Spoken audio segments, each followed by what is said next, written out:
So, fellow Quorans, yes, I am looking a bit dishevelled. I've been ill recently, which is why I'm not going to bother writing this. I'm going to recite this over a Melbourne coffee.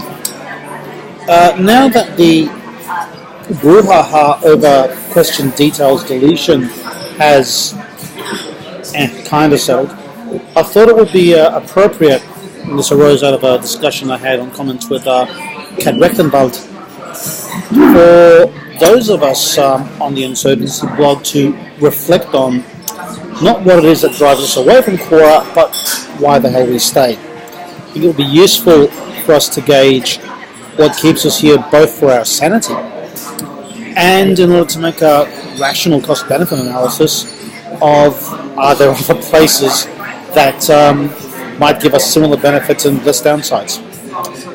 So, why am I still on Quora? Well, I'm certainly not on Quora to make Adam D'Angelo rich. He's rich enough already.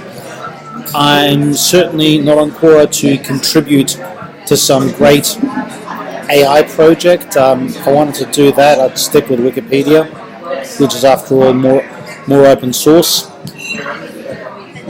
I'm on Quora for a few reasons. I'm on Quora because I have been interested in sharing the specialist knowledge that I have in some particular domains. This is something I used to do on my own blog.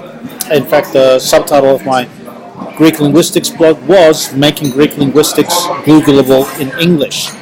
Greek linguistics, ancient and more significantly modern, is not a subject that you get that many hits on in Google. It's not nothing, but there is some very good work on Google, but there's more that could be made available to an interested public on it. I've been making it more Googleable in my blogs in a previous life, and I'm continuing to do so on Quora. That extends not only to linguistics, but to matters of Greek culture in general. That's something I could do on my own blog. That's something I could do on Medium. It's one of the things I do on Quora. Second thing that keeps me on Quora, the ability to stretch my mind by thinking out answers in domains that I don't have the requisite expertise on, but that I do think I have some good judgment on. That's very enjoyable. I have only rarely been called out on it, but it's something that one gets to do because of the prompts of questions in Quora that wouldn't be readily available otherwise.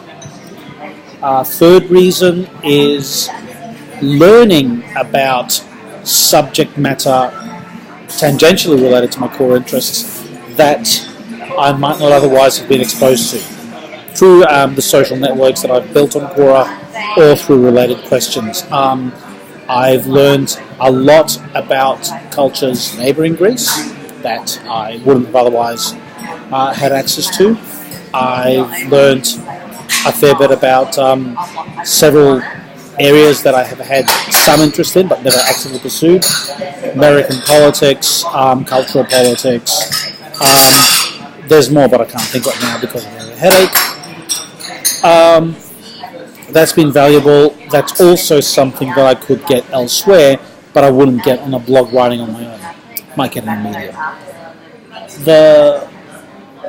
One of the main things that keeps me and many others on Quora is the community I partake in, and that's been immensely rewarding. I've made very good friends through the platform, and many of us have. That's something you can do elsewhere, but just walking out on Quora feels like you're treating the friends you make as fungible as Quora itself sees fit to treat them. I could do it, it doesn't feel good. But as I've said to a couple of them already, we always have Facebook. The final thing that keeps me on Quora is not a fun thing, but I think it's been very useful for my personal development. And it is the role of leadership. I'm not saying this to brag, but the role of leadership I've assumed among those who criticise Quora, and both in providing a forum for those who are upset with things that happen, and in my own articulating and reconsidering and moderating and contextualizing what critiques I do launch against Quora. That's been not fun, but it has been satisfying. It's been satisfying to put my money where my mouth is for a change. It's been satisfying to accept criticism and have a more coherent line of argument as a result. It's been satisfying to empower people in a situation where the only prominent voices I was seeing were boosters.